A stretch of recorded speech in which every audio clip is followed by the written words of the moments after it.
Message from Jenin. In some parts of the world, the neighborhoods I've come to know have transformed because of development, with the buildings getting bigger and fancier.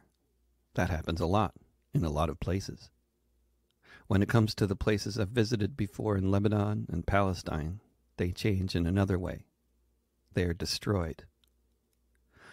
One of the places I visited in Lebanon in 2005 was the old prison the Israelis used to run called Kiam Prison, located in South Lebanon, right on the border with Israel. An ex-prisoner showed us around. The most memorably horrifying feature of it was the cage he showed us, in which the caged cannot sit or stand. In the 2006 war between the Israeli military and Hezbollah, the old prison was bombed to pieces. In the news yesterday, repeatedly, something about 3 presidents of elite universities going somewhere to talk about anti-Semitism. I kept waiting for the newsreaders to mention the 3 Palestinians from 3 different elite American universities who were just shot while walking down the sidewalk in Burlington, Vermont, one of whom is now paralyzed. But no mention. Different script. Those 3 young men all went to secondary school at the Friends School in Ramallah. It has the reputation of the Friends School in Washington, D.C., where the Obama kids went. It's a fancy place. It's also the place where I had my biggest audience when I was doing concerts around the occupied West Bank in 2005. I first heard about the Jenin Creative Cultural Center around the time of the Second Intifada, the wave of resistance among Palestinians within the occupied territories and beyond that gave rise to quite a bit of global solidarity, represented in the U.S. by such acronyms as ISM, the International Solidarity Movement. The Cultural Center in Jenin was and is a local center of activity where activists from overseas would naturally get involved with things. I suppose I had a particular interest in seeing Jenin up close because the city, which translates roughly to paradise, was the subject of a song I had written after hearing about the terribly deadly and destructive Israeli military attack on the refugee camp there in 2002, which destroyed hundreds of homes and took scores of lives. Seeing the little cultural center up close was happening because it was one of the 9 or 10 other locations where I was playing music on that visit. I met the director then, and we've been sporadically in touch ever since. Today I received an email from him which I thought I'd share. Salam, dear brother David.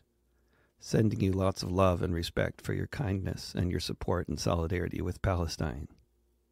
From Jenin, which you visited a long time ago, this city that welcomed you and listened to your music. From Jenin, that has been targeted every day by the IOF, Israeli Occupation Forces, which has killed hundreds during the last 2 years. Jenin, that carried the name of paradise, has become under this occupation hell. In the last 3 weeks, we lost some members of our cultural center who were part of our activities. One of them, Dr. Shamik Abu al-Rub, 25 years old, was killed in very cold blood while he was trying to treat his brother, who had been shot by the IOF. He got 2 bullets in the chest to kill his dreams.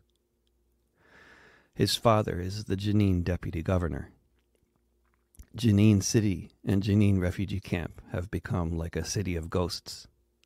Most of the streets have been bulldozed, and it's impossible to move around. The healthcare system has been destroyed by using force, by targeting the hospitals and ambulances and their staff. Genocide in Gaza. No words can describe what's happening there. I hope you and all your friends around the world will stand to support our hospitals and our cultural center activities as we are trying to help the children to overcome all of this suffering. Sending you lots of love from Jenin. Yusuf.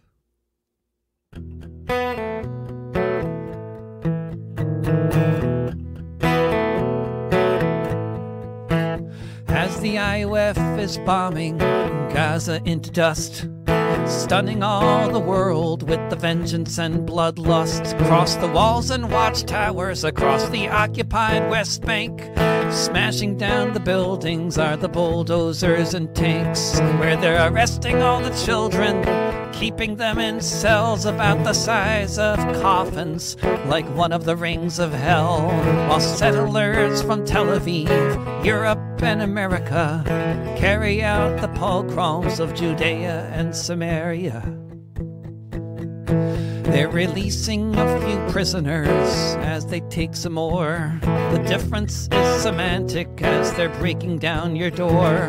Settlers are soldiers, machine guns in their hands, there to burn more cars and homes on Palestinian land. There to attack children, there to burn the trees, to commit crimes against humanity in the home of the Pharisees. These men from West Jerusalem, England, and Australia that carry out the pogroms of Judea and Samaria.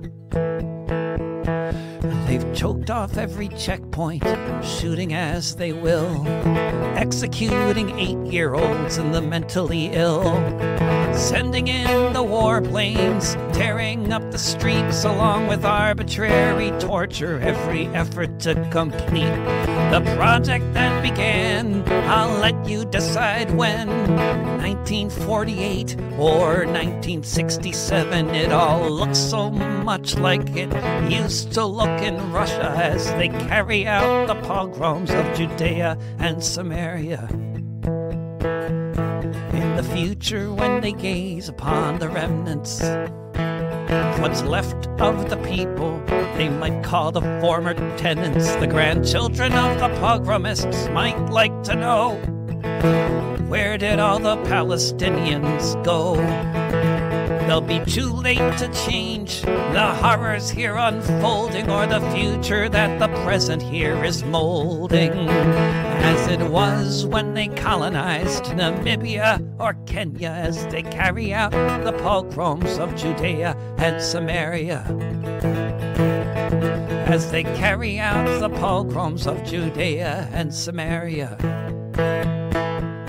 As they carry out the pogroms of Judea and Samaria.